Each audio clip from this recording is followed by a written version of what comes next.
एक लंबी चौड़ी सुगबुगाहट के बाद finally Redmi Note Turbo 4 Pro next week Chinese market में लॉन्च होने जा रहा है। ये वाला स्मार्टफोन नए लॉन्च हुए स्नैपड्रैगन 8 Gen 4 चिपसेट के साथ लॉन्च किया जाएगा।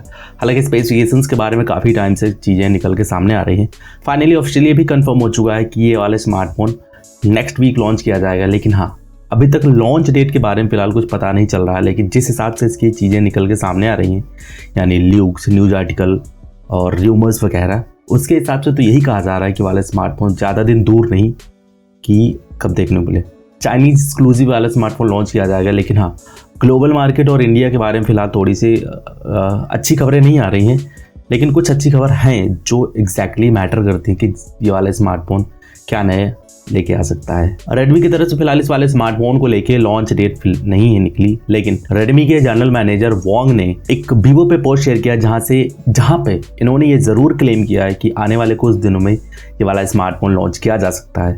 हालांकि एक्सक्लूसिव कुछ चीज़ें तो थोड़ा सा ट्रांसपेरेंट हो चुकी हैं, क्योंकि इसमें जो प्रोसेसर होगा वो हमें स्नैपड्रैगन 8 Gen 4 वाला SoC देखने को मिलेगा। सब कुछ जानेंगे इस वाले वीडियो में कि आखिर क्या नया हो सकता है रेडमी के टर्बो 4 प्रो में, और आखिर टर्बो 4 से कितना ज़्यादा अपग्रेड होगा, इस पर भी थोड़ा सा गौर करेंगे।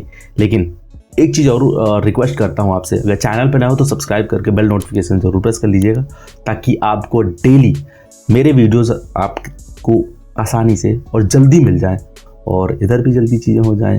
वॉन्ग ने जो वीवो पे एक पोस्ट शेयर किया है, वहाँ पे इन्होंने कुछ चीज़ों को थोड़ा सा एड्रेस किया, जैसे कि इसमें ही कहा जा रहा है कि इस वाले स्मार्टफोन में 2.5 के रेजोल्यूशन की डिस्प्ले देखने को मिलेगी। साथ ही में इन्होंने ये भी क्लेम किया है कि वाला स्मार्टफोन एक ट्रू प्रो वर्जन होगा, जिसमें से जो मार्केट में इसके जो कंपटीटर होंगे जैसे नियो और ए सीरीज की कंपैरिजन इसमें बेहतर परफॉर्मेंस वगैरह देखने को मिलेगी।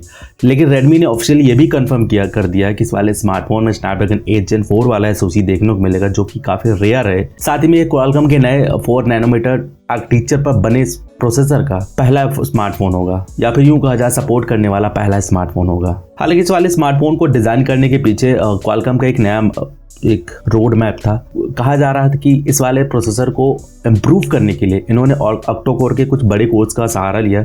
साथ ही में जो GPU इन्होंने यूज़ किया वो है एड्रीनो का 825। साथ ही में क्वालकॉम ये भी क्लेम कर रहा है कि इस वाले प्रोसेसर में पिछले जनरेशन के कंपैरिजन में लगभग 30% फास्ट प्रोसेसिंग वगैरह देखने को मिलेगी। बाकी ये तो देखना होगा जब ये रोड में आ जाएगा, यानी ऑन पेपर तो अभी तो फिलहाल कुछ भी कहा जा रहा है। जब ये हाथ में आएगा उसके बाद पता चलेगा कि आखिर ये वाला प्रोसेसर कितना कैपेबल है, इसके थ्रॉटल टेस्ट वगैरह क्या आते हैं, स्कोर्स वगैरह क्या निकल के सामने आते हैं। उन सब चीज़ों पे थोड़ा सा लीक्स निकलेगी, जो मैं आपको डे टू डे लाइफ में या फिर सोशल मीडिया के माध्यम से अपडेट करता रहूँगा, या फिर अपने शॉर्ट्स वीडियो के माध्यम से इस वाले प्रोसेसर के क्वालिटी के बारे में बताता रहूँगा। बाकी इस वाले फ़ोन के बारे में अगर बात कर ली जाए तो हाँ, वॉन्ग ने बहुत सारी चीज़ें कंफर्म करी हैं, जैसे कि इस वाले स्मार्टफोन में क्या नए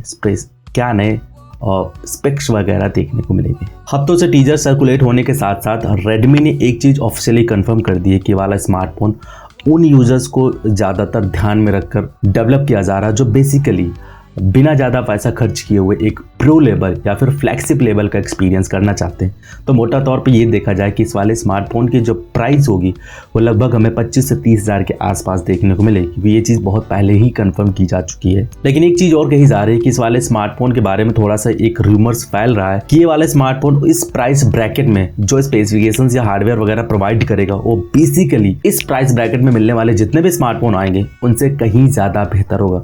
उदाहरण के तौर पर यह भी कहा जा रहा है कि इस वाले स्मार्टफोन में लगभग 24 GB तक की रैम जो कि LPDDR5 होगी और UFS 4.0 स्टोरेज ऑप्शंस वगैरह देखने को मिलेगा। हालांकि फाइनल कॉन्फ़िगरेशन के लिए थोड़ा सा ऑफिशियली होना बाकी है, लेकिन जिस हिसाब से इस वाले स्मार्टफोन के लीक्स वगैरह निकल के सामने आ रहे हैं उससे साफ तौर पे ये जाहिर है कि इसकी जो प्राइस ब्रैकेट होगी वो बेसिकली हमें कम देखने को मिलेगी और स्पेसिफिकेशन जो देखने को मिलेगा वो काफ़ी बड़े लेवल के होंगे। हालांकि कुछ स्पेसिफिकेशंस के बारे में भी थोड़ा सा गौर किया गया है। कहा जा रहा है कि फ़ोटोज़ में थोड़ा सा अगर गौर किया जाए तो प्रीवियस जनरेशन यानी अपने भाई रेडमी टर्बो 4 के जैसे ही इस वाले स्मार्टफोन में भी पीछे की तरफ डुअल रियर कैमरा सेटअप होगा, लेकिन उसका मेन प्राइमरी सेंसर 50 मेगापिक्सल का होगा, जो बेसिकली OIS सपोर्ट के साथ लॉन्च किया जाएगा। दूसरा इसमें 8 मेगापिक्सल का एक अल्ट्रा वाइड सेंसर वगैरह देखने को मिलेगा। तो ये कहा जाए कि फोटोग्राफी से थोड़ा सा दूर हटके ये वाला फ़ोन बेसिकली गेमिंग को ज़्यादातर टारगेट करेगा। तो शायद हो सकता है कि फ़ोन का जो कैमरा पेयर दिया गया है वो मेरे हिसाब से आज के कंपटीशन में थोड़ा सा कम महसूस हो सकता है, लेकिन इसकी जो प्राइस होगी उसके हिसाब से कैमरा में कह रही है मेरे हिसाब से तो ठीक ठाक लिखने को मिल रहा है। हालांकि कुछ कुछ चीज़ों में ये थोड़ा सा अपने आप को ग्रेट साबित कर सकता है। बैटरी कंपार्टमेंट के बारे में एक रिपोर्ट निकल के सामने आ रही है कि इस वाले स्मार्टफोन में 7350 mAh की बैटरी देखने को मिलेगी, जो बेसिकली हाईएस्ट बैटरी का जो खिताब है अभी तक iQOO Z10 के पास था, वो अब इस लीक के हिसाब से Redmi Turbo 4 Pro की तरफ जाता हुआ दिख रहा है। साथ ही में इस वाले स्मार्टफोन में 90 वॉट की फास्ट चार्जिंग सपोर्ट करने की भी थोड़ी सी अफवाह निकल के सामने आ रही है, लेकिन वायरलेस चार्जिंग के बारे में भी कहा जा रहा है कि इसमें लगभग 45 वॉट की वायरलेस चार्जिंग वगैरह भी देखने को मिलेगी। साथ ही में वाला कुछ IP रेटिंग्स यानी 68 या 69 रेटिंग के साथ सर्टिफिकेशन के साथ लॉन्च किया जाएगा। वो आम बात है क्योंकि जिस लेवल के स्मार्टफोन आ रहे हैं आज के दौर पे, मतलब 20 से ऊपर अगर जाओ 25-30 के आसपास जितने भी स्मार्टफोन आ रहे हैं सारे कुछ ना कुछ किसी न किसी सर्टिफिकेशन वेबसाइट पर सर्टिफाइड होते हैं। तो ये भी आज भी 68 या 69 सर्टिफिकेशन वेबसाइट से सर्टिफाइड होगा। बाकी कुछ और स्पेसिफिकेशंस के बारे में थोड़ा सा अगर गौर किया जाए तो मेरे हिसाब से वाला स्मार्टफोन कमाल निकल के सामने आ जाएगा। हालांकि ग्लोबल लेवल के साथ साथ ये इंडिया मार्केट के बारे में थोड़ी सी अफवाहें निकल के सामने आ रहे हैं कि निराशा हाथ लग सकती है, क्योंकि रेडमी की जो टर्बो सीरीज है वो बेसिकली चाइनीज़ एक्सक्लूसिव हो सकती है। लेकिन हाँ, एक रिपोर्ट ये ज़रूर सजेस्ट कर रही है कि वाले smartphone globally Poco F7 series के साथ लॉन्च देखने को मिल सकते हैं। तो दर्शकों, कुर्सी की पेटी अपनी बांध लो, ये वाला स्मार्टफोन ग्लोबली और इंडियन मार्केट में पोको F7 के नाम से लॉन्च किया जा सकता है। हालांकि थोड़ी सी प्राइसिंग के बारे में अगर थोड़ा सा गौर कर लिया जाए यानी फिर विचार किया जाए तो इसके बेस वेरिएंट यानी Redmi Turbo 4 की जो चाइनीज़ एक्सक्लूसिव प्राइस है वो लगभग 24,000 के आसपास देखने को मिली थी। तो मोटे तौर पे अगर थोड़ा सा गौर किया जाए तो चाइना में जो इस वाले स्मार्टफोन की जो प्राइसेस होगी लगभग 25 से 30 के बीच में देखने को मिल सकती है। और गलती से अगर ये इंडियन मार्केट में लॉन्च किया जा गया है, गलती क्या तो फाइनली तय है कि पोको F7 के नाम से लॉन्च किया जाएगा, तो इंडिया में इसकी जो प्राइसेस होगी लगभग 30,000 के आसपास देखने को मिल सकती है। बाकी आप लोग के क्या विचार है नीचे कमेंट सेक्शन मन की बातें लिख के ज़रूर बता देना। हालांकि स्मार्टफोन के बारे में काफ़ी इंटरेस्टिंग से फैक्ट्स भी हैं। वो ये हैं कि कहा जा रहा है कि वर्ल्ड का पहला स्मार्टफोन होगा जो बेसिकली इस वाले प्रोसेसर के साथ लॉन्च किया जाएगा यानी स्नैपड्रैगन 8 Gen 4।